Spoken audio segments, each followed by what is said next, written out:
All right, let's dive into this, huh? Hong Kong apartments in 2025. You guys sent over a ton of articles, Hmm. and we're going to break it down. So whether you're moving or maybe thinking about investing Hmm. or even just curious, we're going to try to give you the inside track. What's so interesting about the Hong Kong apartment market is that it's not just one thing. Right. Every neighborhood has a real personality, Okay. its own vibe. So like central, right? That's like the heart of it all. Yeah. But it can't just be skyscrapers and fancy shops. What's the real story from what you've read? Well, yeah, you're right. Central is definitely known for its high-end everything. Yeah. But you do get this blend of old and new. Okay.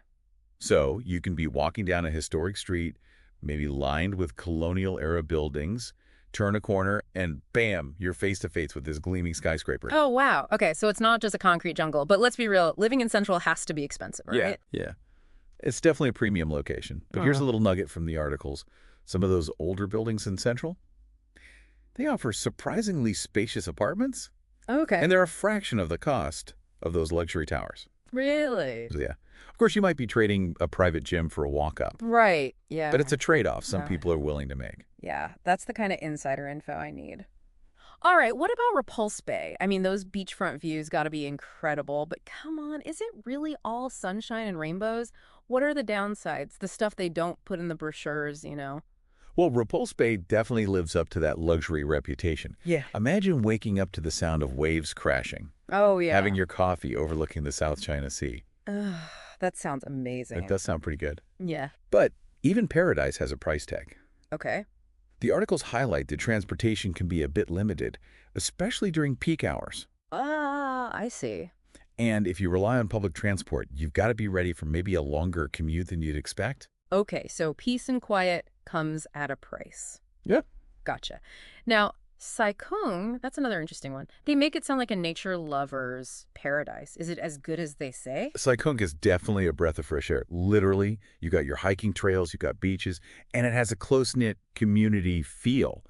But, and it's a big but, the commute to the city center Yeah. can be brutal. You're looking at maybe an hour, maybe more each way. Oof. That's a long time on the MTR. Yeah. But I guess that's the trade-off for escaping the craziness. Hmm. All right, let's move past just neighborhoods, okay? What about the actual apartments you can find in Hong Kong? Because the articles mention everything from fancy penthouses to budget studios. So where do we even begin? Well, one thing that I thought was interesting is even those luxury apartments, they're not all the same. Right. Some are all about those killer views, floor-to-ceiling windows, private balconies, and others focus on amenities, private gyms, rooftop pools. Really? Some even have those rooftop gardens you mentioned. Oh, yeah. So, Wait, hold on. Private pools? Like, is that even a thing? Tell me more about how that works. yeah, they're out there. Definitely more common if you're looking at like standalone houses or those ultra-luxury developments. But just imagine taking a dip with the Hong Kong skyline as your backdrop. Oh, wow. It's next-level luxury, for sure. Okay. Maybe not in my budget. Yeah. But for most people, that's not the reality. Right. So what about those of us looking for something a little more down to earth? What did the article say about the different types of apartments available? Well, they mentioned a good range, actually. You've got your classic high-rise apartments. They're everywhere. Right. Then you got your charming walk-ups, usually in those older neighborhoods. Yeah.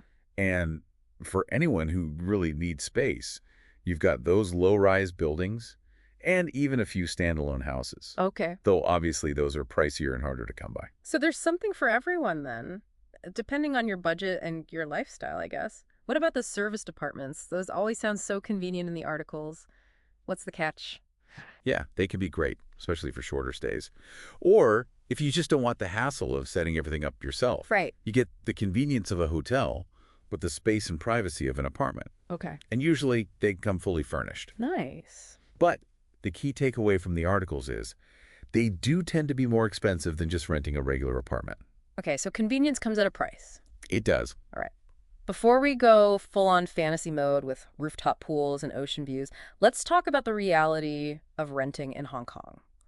Those articles mention some pretty specific stuff about leases, deposits, all that jazz. Right. What do we need to know? Right. Yeah, this is where it can get a little tricky, especially if you're new to Hong Kong. Hmm. One thing that stood out is the standard 2-year lease, Okay. but with a break clause after 14 months. Okay, hold on. That break clause thing, that sounds important. Why is that so crucial? Is that standard in Hong Kong? It is, actually. Is And it? the articles emphasize that this gives you some flexibility. Gotcha. After 14 months, if you need to move, whatever the reason, Right. maybe you find a better place.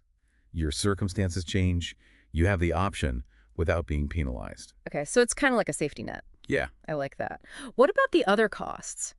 Beyond just paying the rent every month, because the articles talk about deposits, stamp duty, agency fees. Sounds like a lot more than just handing over a check every month. Yeah, it is.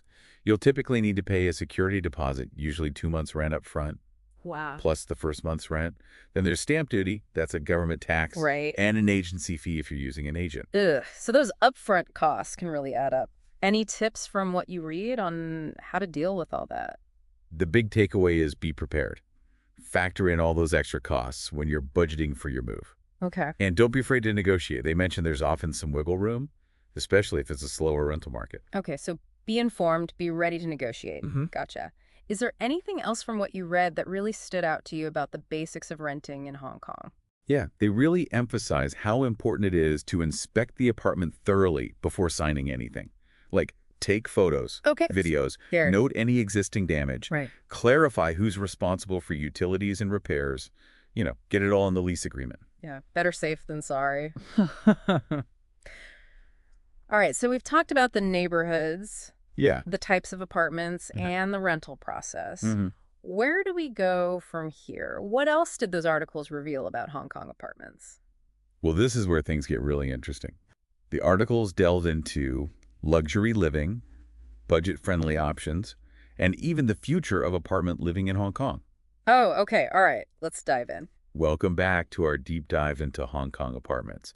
We've covered neighborhoods, we've talked about the types of apartments you can find, and even gone over some rental basics. Yeah, we've definitely gotten some good insights so far, but I'm really interested to dig deeper into actually finding a place. What did the articles say about that? Yeah, that's a great point. I mean, it's one thing to know what's out there. It's another to actually go through the process of finding an apartment and getting it. Totally. And one of the articles actually mentioned Proway Relocation and Real Estate Services Ltd. Hmm. What's the deal with them? Are they worth checking out? So Proway is a pretty well-established real estate agency here in Hong Kong. Okay. And from what I've read, they seem like a pretty good resource, especially if you're feeling overwhelmed by the whole apartment hunt. So they're not just another agency then. What makes them different? Well, they specialize in relocation services. Okay. So that means they're particularly helpful for people who are new to Hong Kong, maybe not familiar with how the rental market works here. Right. Yeah. Moving to a new city is stressful enough without having to figure all that out on your own. Exactly. And beyond just helping you find an apartment, they can also help with things like visa applications, school enrollment, even finding furniture. Wow, that's a lot. Sounds like they take care of everything. What about actually finding the right apartment, though? What's their approach like? From the articles, it sounds like they take a pretty personalized approach. Yeah. They really spend time getting to know your needs, Okay. your preferences, budget. Right. They're not just going to show you any old apartment. Right. They actually try to match you with a place that fits your lifestyle. Okay, so they're actually invested in finding the right fit, not just closing a deal. That's good. What really struck me from these articles is how much Hong Kong's apartment scene is being shaped by all these lifestyle trends. Oh, yeah, absolutely. It's not just about finding a place to crash anymore. Right. It's about finding a space that, fits your values, your aspirations, Hmm. how you want to live. Right. And one trend that really stands out to me is co-living. It seems like more and more people are into this idea of sharing spaces, community living. But is it just a fad? Or is this something that's going to stick around? Co-living is definitely gaining traction. And the articles suggest it's more than just a fad. Okay. It's driven by affordability, for one thing, especially with rents being what they are in Hong Kong. Yeah, that makes sense. When you're trying to make ends meet in an expensive city, sharing costs can make a big difference. Exactly. And the articles also highlight that social aspect. Okay. Co-living offers that built-in community Right. sense of belonging, Yeah. which can be so valuable in a city where it's easy to feel kind of lost in the crowd. Right, especially if you're new in town or maybe just not super outgoing. It's like having a built-in group of friends, a support system. Exactly. And beyond the social and financial benefits, there's also an environmental aspect to co-living. Oh, interesting. Tell me more about that. Well, when you're sharing resources, living spaces, Yeah. it can lead to a smaller environmental footprint. Right. Think about it.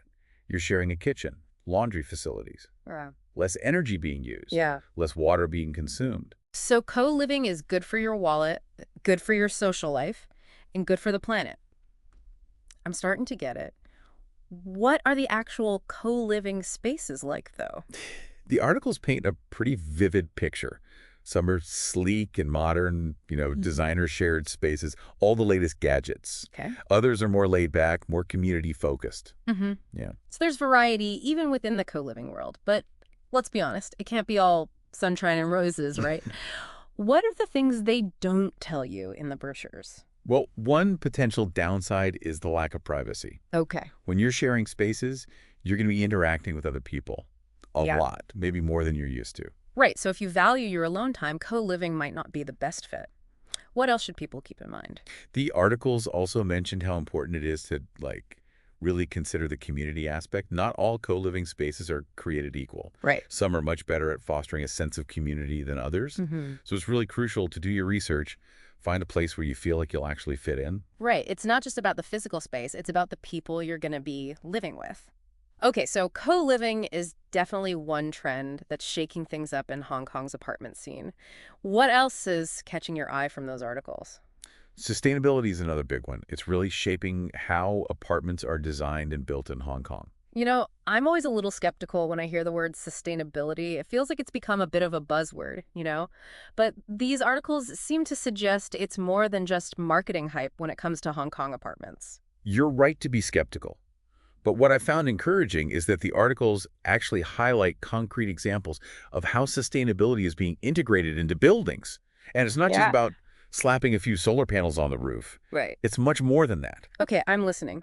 What are they doing that's actually making a difference? For one thing, green rooftops, communal gardens, they're becoming a lot more common. Okay. Not only do they look good, they also help to improve air quality, Right. reduce the urban heat island effect, Right. so they actually have a purpose. Okay, so those aren't just for show. They actually have tangible benefits. What else? Some buildings are incorporating rainwater harvesting systems to reduce water consumption.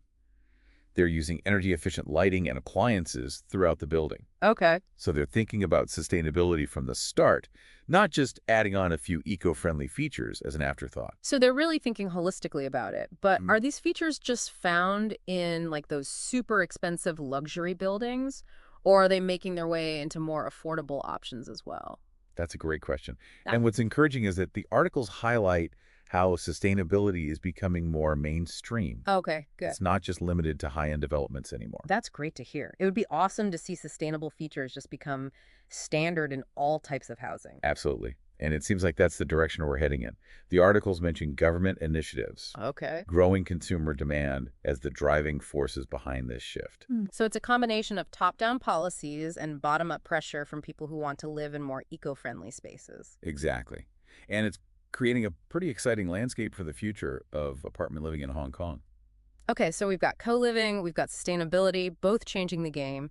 What other lifestyle trends are shaping how people live in Hong Kong apartments? Another trend that's gaining momentum is the rise of flexible living spaces. Flexible living spaces, what does that even mean? It's about designing apartments that can adapt to the changing needs of residents.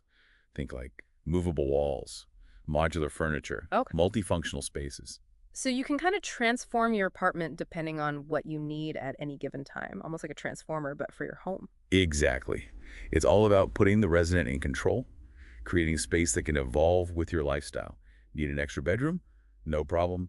Reconfigure the walls. Want to set up a home office? Easy. Just rearrange the furniture. Okay, I can see how that would be really appealing, especially in a city like Hong Kong where space is so limited. Exactly.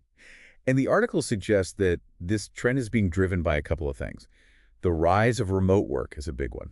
Right. People need spaces that can function as both a home and an office. Yeah, that makes sense. I also imagine it's really appealing for people who are downsizing, maybe living in smaller spaces, but they still want the option to host guests or have a dedicated workspace. Absolutely.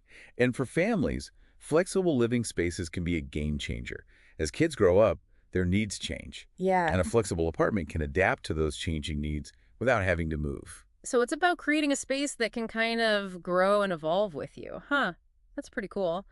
But are these flexible living spaces just a high-end concept? Or can normal people actually afford them? That's a good question.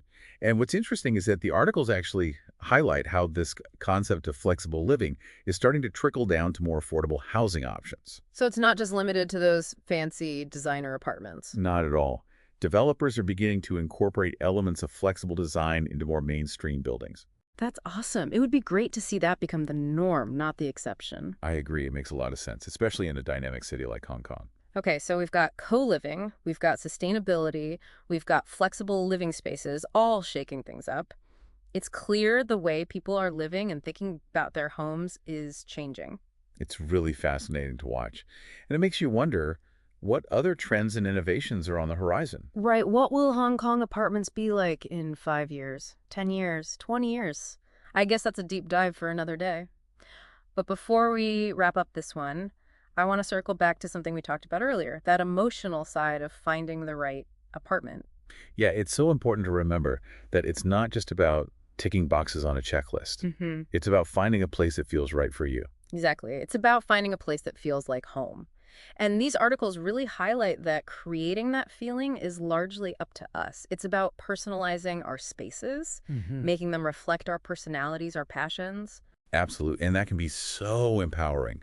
I mean, even if you're renting a tiny apartment, you can transform it into your sanctuary, a Yeah. space that brings you joy.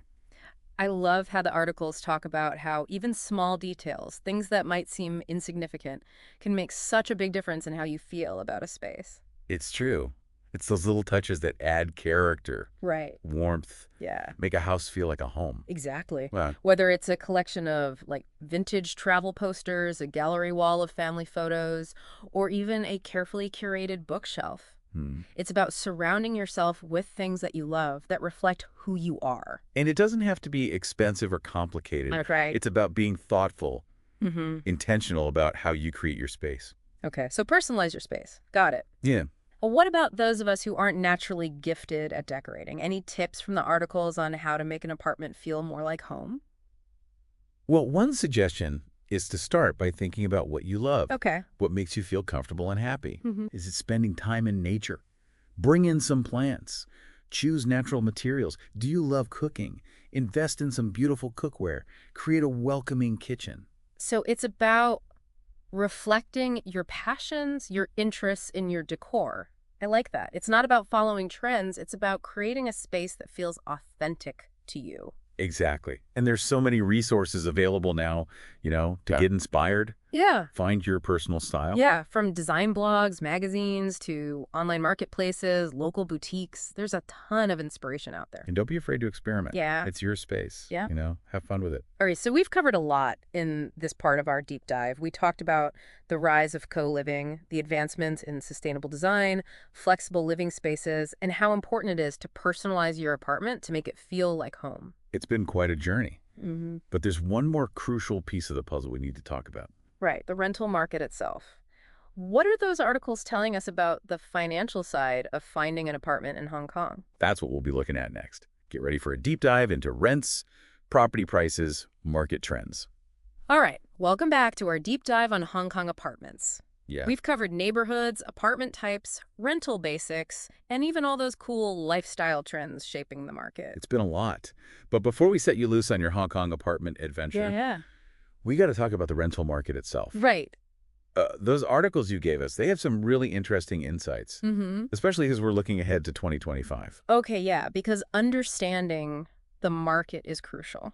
It's Mm. like trying to find a hidden treasure, right? You need a map. And these articles are giving us the clues on where to dig. So, what's the lay of the land? What are the experts saying about the Hong Kong rental market in 2025? Well, the first thing that stood out to me is that residential property prices are expected to continue rising, Okay. which, isn't totally surprising. Right. Hong Kong has limited land supply, demand is always high. Yeah. So yeah, Okay, so it's a seller's market. That's got to be frustrating for anyone looking for a deal. What does that mean for someone who wants to rent in 2025, though? it probably means that acting sooner rather than later is a smart move. If you can lock in a lease now before prices climb even higher, that might be a good strategy. So it's all about timing the market. What about people who aren't ready to commit to a long-term lease, though? Maybe they're only in Hong Kong for a little while, or they're not sure where they want to settle down yet. What are their options? Service apartments are always a good option for shorter stays. You get that hotel convenience, Right, but with the extra space and privacy of an apartment. right. And they often come fully furnished, which is great if you don't want to deal with moving furniture. Yeah, it's a good way to test the waters of Hong Kong living without too much commitment. We talked earlier about how service apartments can be pricier than regular apartments, though. Is that still true in 2025? That's a good point. And while they generally do cost more, the articles mention that co-living spaces might actually be putting some downward pressure on those prices. Oh, interesting. We talked about how co-living can be more affordable, Yeah. but I didn't think about how that might impact the overall rental market. Yeah, it's something to keep an eye on. Specifically, the articles say that rents for co-living spaces are projected to decline, maybe like 5–10% in 2025. Wow, that's a pretty significant drop. Why the decline? Probably because of the increasing supply of co-living spaces coming onto the market.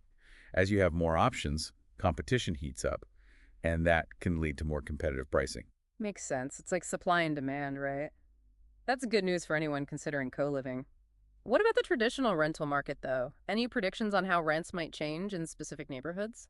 The articles say that rents in popular expat areas like central and mid-levels, Okay. they're likely to remain stable or even see small increases, even with the market softening overall. Those areas are always in high demand, and that's not likely to change. Okay, so the prime locations hold their value, even in a fluctuating market. Makes sense.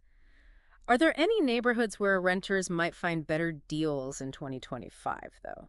The articles point to emerging neighborhoods like Kennedy Town or Sham Shui Po Okay. as areas where you might find more competitive prices. They're going through some revitalization. Right. They might not have the same buzz as Central, Yeah. but they offer their own charm and, of course, a more affordable price point. So it's about being willing to explore those up-and-coming spots. You might find a real hidden gem. All right, we've covered a lot when it comes to the rental market.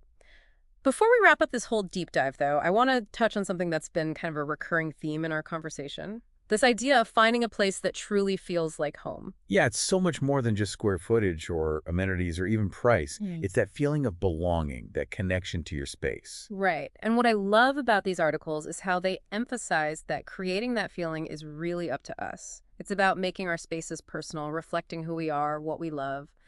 And that's pretty powerful, right? Yeah. Even if you're renting a small apartment, you can still create a sanctuary for yourself. Exactly. So as we finish up this deep dive, I want to leave you with this. Don't be afraid to dream big. Envision the apartment that fits your lifestyle, your dreams, Yeah. and then don't settle for anything less. Hong Kong is a city of possibilities, so go out there and find your perfect space. It's been great exploring all this with you. Happy apartment hunting.